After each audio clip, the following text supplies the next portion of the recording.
પણ મેઘરાજા ભૂક્કા બોલાવશે। રાજ્યમાં બંગાળની ખાડીમાં જે સિસ્ટમ બની રહી છે તેના કારણે નેતૃત્વનું ચોમાસું મજબૂત બન્યું છે।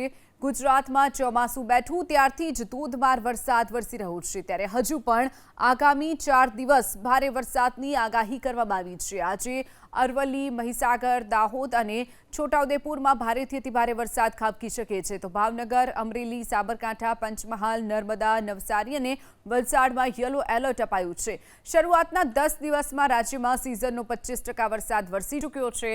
સતત વરસતા વરસાદના કારણે 11 ડેમો છલકાયા છે।